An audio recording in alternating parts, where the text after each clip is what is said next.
జై శ్రీకృష్ణ. 1000 రోజుల తపస్సులో 783వ నామాన్ని చేరుకున్నాం. చాలా చాలా చాలా క్షమించాలి. చాలా ఓర్పు పడుతున్నారు మీరు. కొద్దిగా దేశం దాటడం వల్ల అయినటువంటి ఒక చిన్న గ్యాప్ అన్నమాట. సరే, ఈరోజు అమ్మవారి పేరు సౌభాగ్య రస జీవాత్మవే నమః. ఓం సౌభాగ్యరసజీవాత్మవే నమః. ఇది మంత్రరూపం.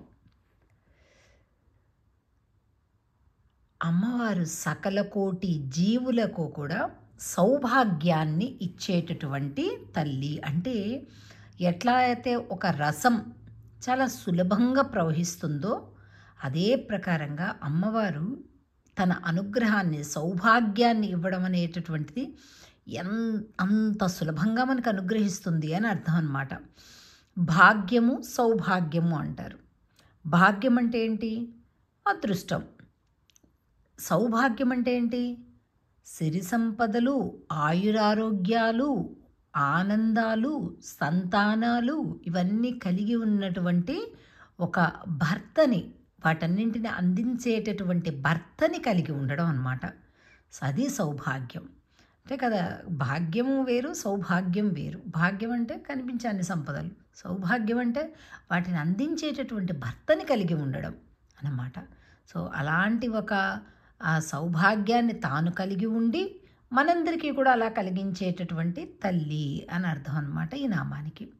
నామాన్ని పలుకుదాం భక్తి శ్రద్ధలతోటి. ఆలస్యమైనందుకు, చాలా గ్యాప్ వచ్చినందుకు మళ్ళొకసారి క్షమించమని ప్రార్థిస్తూ మనం అమ్మవారి నామాన్ని పలుకుదాం 11 సార్లు. దానికంటే ముందుగా ప్రశ్న.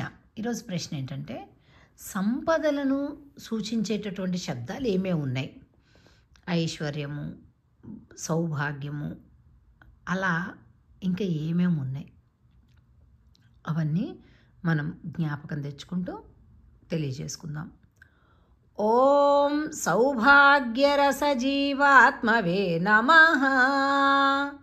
ఓం సౌభాగ్యరసజీవాత్మవే నమః.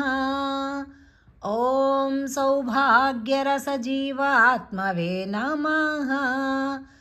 ఓం సౌభాగ్యరసజీవాత్మవే నమః. ఓం సౌభాగ్యరసజీవాత్మవే నమః. ఓం సౌభాగ్యరసజీవాత్మవే నమః. ఓం సౌభాగ్యరసజీవాత్మవే నమః. ఓం సౌభాగ్యరసజీవాత్మవే నమః. ఓం సౌభాగ్యరసజీవాత్మవే నమః. ఓం సౌభాగ్యరసజీవాత్మవే నమః. ఓం సౌభాగ్యరసజీవాత్మవే నమః. ఓం సౌభాగ్యరసజీవాత్మవే నమః. ఓం సౌభాగ్యరసజీవాత్మవే నమః. ఓం సౌభాగ్యరసజీవాత్మవే నమః. ఓం శ్రీయై నమః. జై శ్రీకృష్ణ.